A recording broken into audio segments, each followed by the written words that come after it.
Fine. God bless the president of Senegal and the prime minister of Senegal for this one, because if they do that thing in Lebanon and they just go scot-free, they are going to disrespect us the most. So now we are waiting for other ECOWAS countries. We are waiting for other countries to do the same thing. Nigeria, there is Lebanon in your country, pass the same law. Lebanese cannot have children in our country. So guys, the president of Senegal has taken the front stage in protecting the interests of African women. So recently, in Lebanon, they decided to stop giving good access to health care to women of black race. I mean, if you're a black woman in Lebanon, you might not even have access to good medical care if you are pregnant. And guess what? The president of Senegal has taken a very tough stance, telling all the Lebanese women in their country that if you are pregnant, you should be heading home to give birth. Because in Lebanon, black women are also being denied, good health care services. So guys, we all know that Africans have suffered a whole lot of, will I call it racism in the Middle East. I mean, in the Middle East, Africans are suffering a lot. This time you can imagine Lebanon. And there are many Lebanese in Nigeria making a whole lot of money. Don't forget that one of Tinubu's greatest ally is a Lebanese man, and they make a lot, they control a lot of money in Nigeria, and they are being respected in this country. Many of them have companies and factories and all that, and Nigeria respects these people. But if you're an African in their country, they trample down on you. So there's this global alarm that was being raised, and guess what? The president of Senegal passed a bill saying that every Lebanese woman, once you are pregnant, even if you are married to a Senegalese person, you will be heading home to go give birth. And let me know what you think. So many people are saying countries like Nigeria should equally stand up and take some tough stance so that these Middle East countries will also know we have a government. Take a look. On the racial discrimination and insidious anti-blackness in Lebanon, that how black Africans are being treated like slaves and in Lebanon. I'm speaking to also other Middle Eastern countries and how they treat black Africans that go there to help them and serve their economy. Because we're not just there to leech, we're there to work. We are working as laborers, we're working in your homes as maids. Some of us are working in your banks, some of us are working. And regardless of that, because of your superiority complex, you believe you're better than us. But I want to say something. It's not just Lebanon, it is in the Middle East. It's not just Lebanon, it's across the Middle East. This is a research that was done by the Arab Barometer, racial discrimination and anti-blackness in the Middle East and North Africa. So there's a reason why I am making this video, because it is insidious. It is so much ingrained into your system. But the funny thing is this: a lot of Middle Eastern countries and North African countries are so racist to black Africans, to blacks, especially black Africans. But the funny thing is, these countries, especially in the Middle East, you guys come to Africa regardless. You come to black Africa regardless. You come to sub-Saharan African countries regardless to do business. You come there to live. But the funny thing is, we, the black Africans, always treat you so well. Isn't it funny? We treat you so well in our countries and you treat us like short countries. Isn't that funny? But there's a reason why I am making this video. I want to show the black African, home and abroad, that this is the data. This is what people think of you, especially from the Middle East and North Africa. There is an insidious anti-blackness against the black African. You are a nuisance to them. They might use you, you might contribute to their economy, you might work, but you are still a slave in their eyes. But then I have another question. There's a large Lebanese community in West Africa. In Nigeria alone, I believe there's over 500,000 Lebanese in Nigeria. There's millions of Lebanese in West Africa. So my question to us black Africans from these countries that are in Africa: why are we treating the Lebanese nicely in Nigeria? Why are we treating the Middle Eastern man and woman so nicely in Nigeria, so nicely in West Africa, when they treat us like in their countries? Why?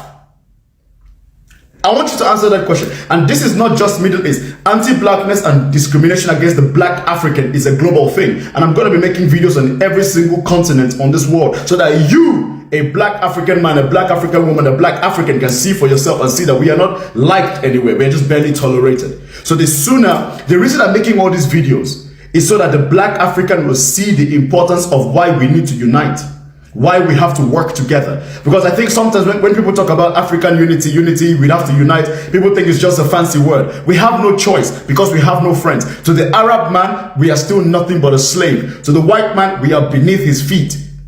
To the Asian man, we are subhuman. I'm speaking in general and the perception of who we are. It does not mean you cannot have your friends. It just means you have to understand it in the grand scheme of things. This is how the world perceives us. We are perceived as lesser value, and we're going to be treated as such. In Asia, in Europe, in Africa, in Latin America, even in Antarctica, I'm sure. In Australia as well. So this video is to inspire the black African, home and abroad, on why we have to work together and collaborate to build ourselves. Build yourself where you are, but also don't lose sight of spreading awareness and building fortitude in economy. Stop fighting within yourselves. We have enough enemies as it is. Now, recently on the 7th of this month, 7th November, there is a law passed in Lebanon which says a black woman cannot get pregnant or give birth in Lebanon anymore. Like I don't know. Like they're saying, if you're a black woman and you go to Lebanon to go and live, to go and work or do anything, and you decide to get pregnant, you are going to be deported back to your country. I don't really know how we are going to do it so that a lot of people can understand what is going on in this world. The people not everybody speak English. So what am I going to do?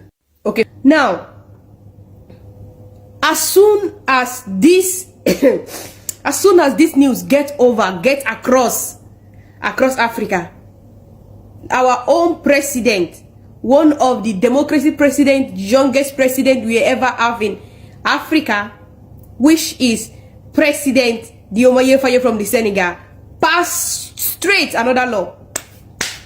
1-1. You like Chelsea, Real Madrid, you see the way they do it, 1-1, 2-0. This is what we are having right now. As soon as the president of Senegal hear this thing that they passed a law in Lebanon that said we black women cannot give birth again, straight our president passed law and said Lebanese, you too cannot have baby in Senegal. Like, let me come again. How we go? This one sweets me. Now I'm beginning to love the president of Senegal. This is what it takes to be a leader. You have to stand up and confront everything. Not you are waiting for some people from world order to come and give you something to do. You have power on your territory. The president of Senegal said, no, even though you like, marry Senegal, marry Gambia, marry Nigeria, marry Liberia. So far you have the passport of Lebanon in your hand. If you get pregnant, like you carry belle under mistakenly, we don't want to know. We go take you your ear like this, buta fuori da finestra, like straight to Lebanon. That is it. That is it. If you don't respect us, we will not respect you. Now, how am I going to tell this one to people that don't speak English? Guys, so if you want to enjoy Africa, allow us to enjoy your nation. It's very simple. You see, even now, I will continue. I will start learning French because I will be able to communicate with Mali, Niger, Burkina, Senegal, Guinean, all of them. But I'm just telling you that this is hot news. I decided to come home and do this one. I don't want to stay outside. Like, God bless the president of Senegal. Now I want to go to Dakar.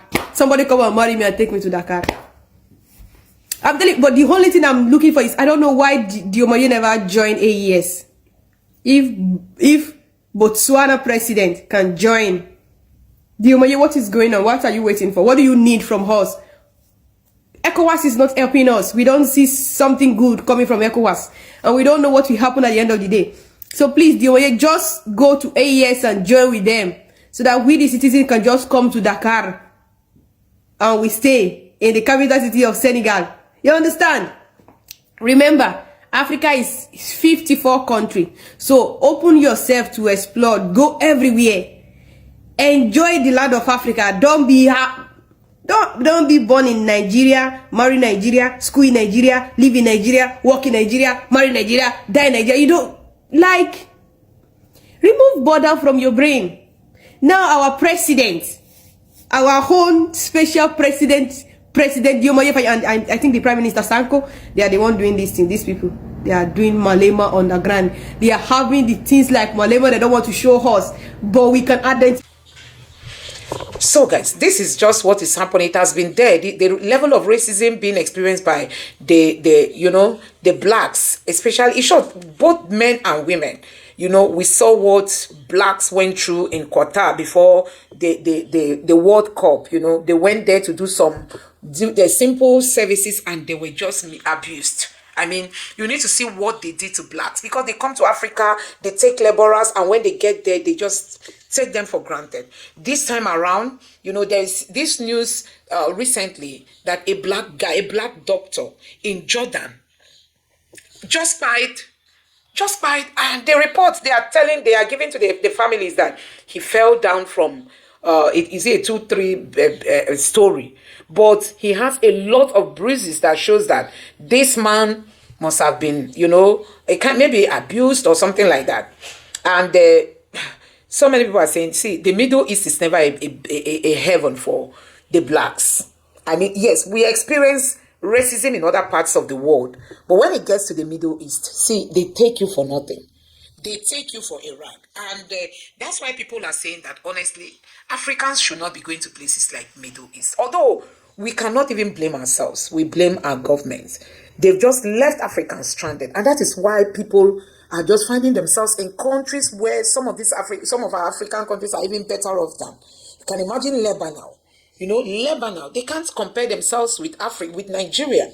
But today, they persecute our women, take our men for granted, because they know we don't have a government, and they know nobody is going to speak for us. And that is why they are doing all these things to black people. I just hope this will stop, because the way it is going, I mean, you experience this racism across Middle East. It's not just Lebanon. Go to places as, even, what is it called, Saudi Arabia. You go to Qatar. You go to even Dubai. Dubai is a bit, because there are mix, you know. And you go to other Middle East countries. They so much look down on the blacks, trying to use them for nothing. And that's why people are raising this alarm, that can they just leave the black to breed?